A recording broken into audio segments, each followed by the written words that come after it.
今次呢款耳機 Soundcore 嘅 Liberty 4有好似 AirPods Pro 上面嘅 Spatial Audio 空間音效，亦都有適應性 ANC 主動降噪，而喺音質上面亦都有雙動圈單元啦，同埋支援 LDAC 嘅藍牙 Codec。大家好，我係 Rayma。近呢幾年要揾一隻千幾蚊嘅真無線藍牙耳機，都真係可以講係五花八門，同埋要乜都有乜嘅。咁而今日我哋試呢隻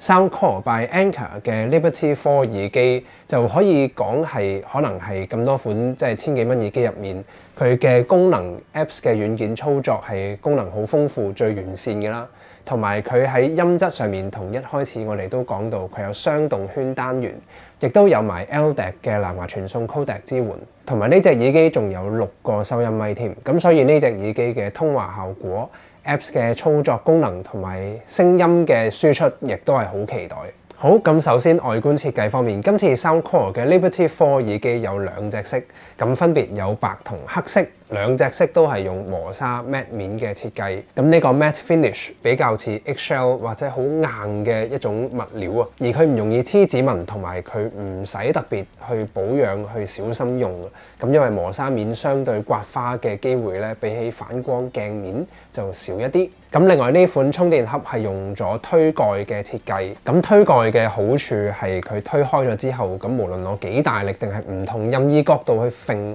佢都唔會跌翻落嚟嘅。咁另外係無論黑定係白色都可以掀蓋之後，其實佢入面喺耳機位置有一個 LED 嘅白色光嘅閃燈，感覺上係會提升佢嘅質感同埋科技感嘅。好啦，至於耳機本身係用翻有耳柄嘅設計，而個 panel 嘅外殼用翻拋光設計。而喺耳機嘅 housing 位置，佢有一定嘅傾側角度，同埋有少少嘅圓弧設計。感覺上呢款耳機嘅設計係比較 generic，同埋冇乜太大嘅特別地方，但係都可以拎起翻 ear tip 嘅位置，好仔細睇翻呢個 ear tip 入面呢個耳管位置。咁佢嘅做工其實都幾精緻嘅。咁係啦，呢個環嘅位置佢仲寫咗一啲字 Astria Coaxial Acoustic Architecture 3.0， 咁呢個 ACAA 3.0 其實係將呢2個動圈單元放喺同一個軸心上面，就可以減少佢哋之間嘅互相干擾，聲亦都會更加融合咁樣。咁所以雖然佢嘅設計唔講得上係好特別嘅人體工學，咁但係整體戴上耳仔係好舒服同埋好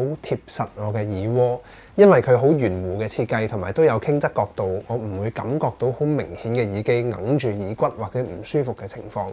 好啦，咁另一個值得講嘅係今次呢個耳機佢冇採用到觸控操作，反而喺耳柄嘅位置用咗好似新一代嘅 AirPods Pro 咁樣，佢係一個按壓嘅設計，同一時間可以避免到觸控操作嘅一啲誤觸啊，或者係手濕嘅時候個靈敏度有影響嘅情況，而但係又可以避免到我撳嗰隻耳機咧，佢係咁向個耳窿入邊去篤嘅感覺嘅。咁至於操作指令上面，咁左邊同右邊耳機都一樣可以撳一下係暫停同重新播放，撳2下就係 Transparency 同 ANC 模式之間嘅轉換，而撳3下係可以翻上一首歌。而其實呢個係預設嘅設定，亦都可以喺 App 入面咧再針對呢個操作指令再去自己去調校。咁至於耳機其他嘅設計上面，仲值得講嘅係每邊耳機都各自有3個收音咪，咁加埋有6個收音咪，喺通話嘅時候可以做到人聲更加突出，同埋背景降噪嘅效果。咁而家我哋拎出街去試下嘅。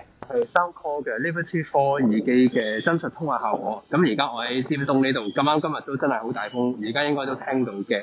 咁但係今次呢隻耳機佢每邊耳機就有3個收音咪，加埋有6個咪嘅。咁而家我就用 iPhone 藍牙連線喺呢隻耳機，用 Voice Memo 去錄音，就可以模仿到平時嘅通話效果。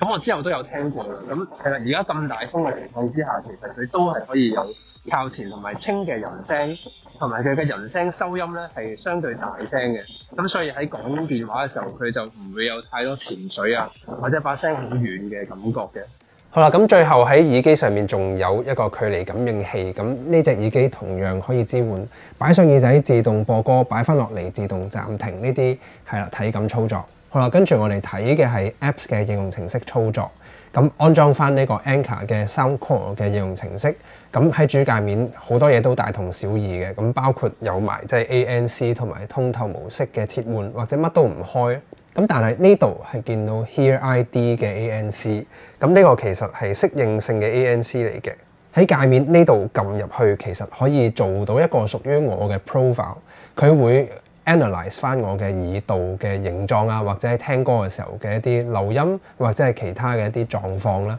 就會製造翻一個屬於我嘅 ANC profile。佢就會因應環境聲嘅大細咧，就去自動調節翻 ANC 嘅功率嘅。而跟住一定要講嘅係 Sound Effects 入面嘅 High Res Audio 嘅設定。係啦，咁 Liberty 4喺未開 High Res Audio 模式之前，咁喺呢個 Settings 入面就可以見到 HD Audio 係用 AAC 嘅傳送格式。咁我哋開咗 High Res Audio 嘅時候，咁但係啦，呢隻耳機由 AAC 轉去 LDAC 模式啦，係都需要一啲時間，同埋係會中斷咗我聽歌嘅時候嘅體驗嘅。咁但係開咗呢個 LDAC 嘅模式之後，咁就其實可以喺翻 Android 呢個版面啦，就直接睇到有 LDAC 嘅 playback。咁 LDAC 佢可以做到24bit 96 kHz 嘅傳送，有990 kbps 嘅 bandwidth。咁但係實際上 AAC 同 LDAC 係咪真係有分別嘅咧？喺 LDAC 嘅時候，佢係做到好紮實同埋好清脆，同埋好多唔同種類嘅音樂嘅樂器咧，佢係有前後上下嘅感覺嘅。佢嘅動感啦同埋空間感咧係會比 AAC 出色一啲。咁 AAC 唔係唔好嘅，佢一樣都其實音樂感係好啦，同埋 AAC 都係清嘅。咁但係對比起 LDAC 之間咧，我就聽到 AAC 感覺硬係喺啲音樂嘅細節嗰度差少少啦，同埋音樂嘅動感上面咧都係唔及 LDAC 咁 dynamic 嘅。但係我留意到開 LDAC 之後嘅電池續航力係需要做取捨嘅。咁因為開 LDAC 唔開 ANC 嘅單次使用時間有4個鐘，而加埋充電盒加埋有12個鐘嘅使用，而開 LDAC 又開埋 ANC 就會剩翻3個鐘嘅單次使用同加埋9個鐘嘅總使用時間。咁但係呢隻耳機其實本身嘅物理隔音都唔錯，唔開 ANC 又用 AAC 嘅話，咁就有9個鐘嘅單次使用，係非常之誇張嘅。咁喺街嘅時候用 AAC 又開埋 ANC 咧，單次使用都有7個鐘，都係喺呢類型嘅無線耳機入面比較即係勁嘅一個數據。好啦，咁除咗 High Res 模式之外，值得再去講嘅係今次音質調校上面。咁預設其實佢已經有好多嘅 Equalizer 均衡器嘅調校啦，咁應對翻預設嘅呢幾咁多個唔同類型嘅音樂，又或者 Custom 嘅 EQ， 即係個人自定化嘅均衡器都可以嘅。又或者係呢度 Hear ID Sound，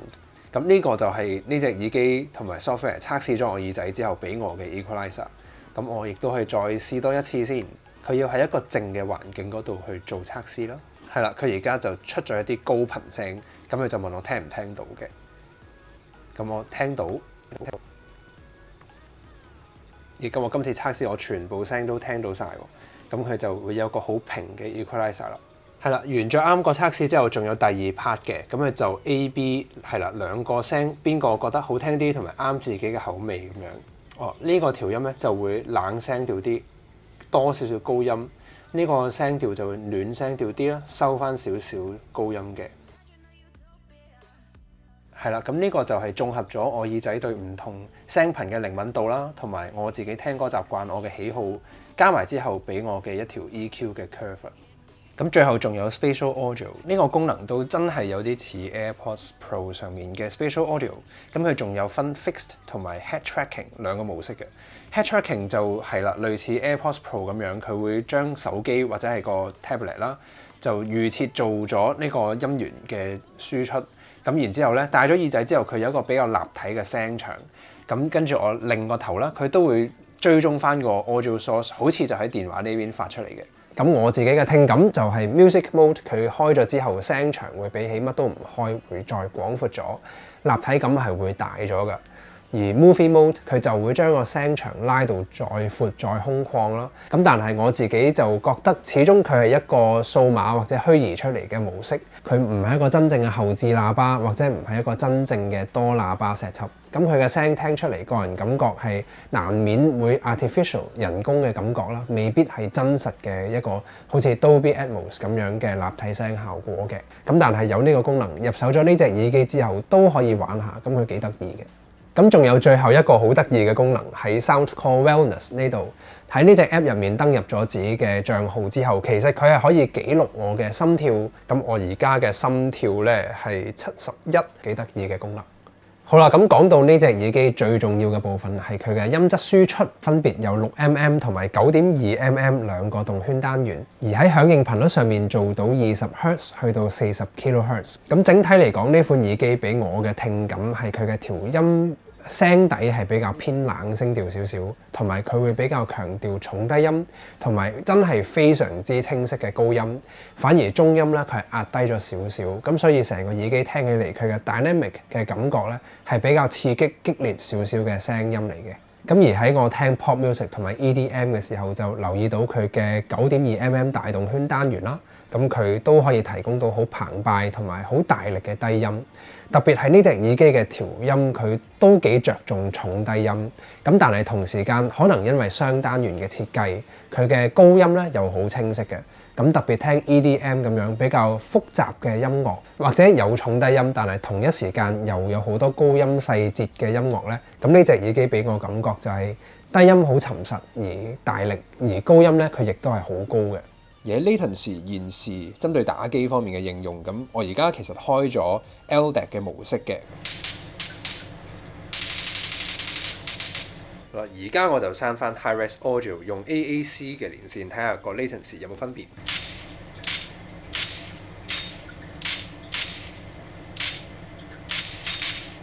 我可能主觀感覺上覺得 AAC 好似射槍再貼手少少。咁但係其實 LDAC 同 AAC 兩個嘅 latency 都係好 acceptable 啦，用嚟打機嘅延時咧，其實都唔係話太過影響遊戲嘅體驗，係可以。好啦，咁今日我哋試咗呢隻耳機嘅音質、通話效果，同埋講咗佢好多嘅 app 操作功能。咁最後仲有一個功能可以補充，係佢亦都支援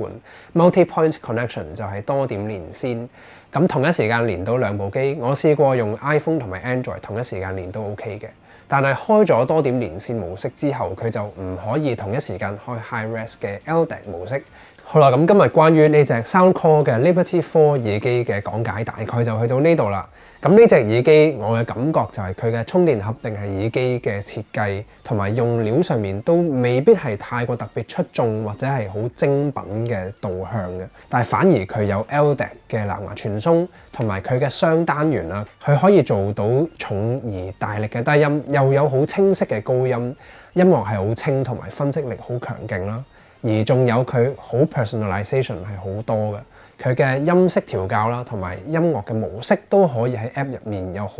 多嘅選項，同埋好大嘅彈性。Heart rate sensor 結合喺一隻無線耳機入面，可以度到我嘅心跳，都係幾得意嘅功能。同埋可能適合對於音質有比較高嘅追求，而對於個音質追求係中意聽一啲比較激烈嘅調音嘅，佢有重低音同埋好清嘅高音呢一種。咁如果你係中意呢一種調音，咁呢隻耳機就絕對會適合。咁但係反而如果你真係中意最真實、最平嘅三頻均勻嘅耳機咧，咁呢隻耳機又未必係你嘅選擇嘅。好啦，咁今日分享去到呢度，希望大家中意嘅話記得俾 like 同 subscribe 嘅 channel。嚟緊會有更加多嘅最新手機發布資訊同埋無線耳機同埋電腦周邊配件嘅測試介紹影片啦。記得 subscribe 嘅 channel， 有最新影片第一時間就可以睇到。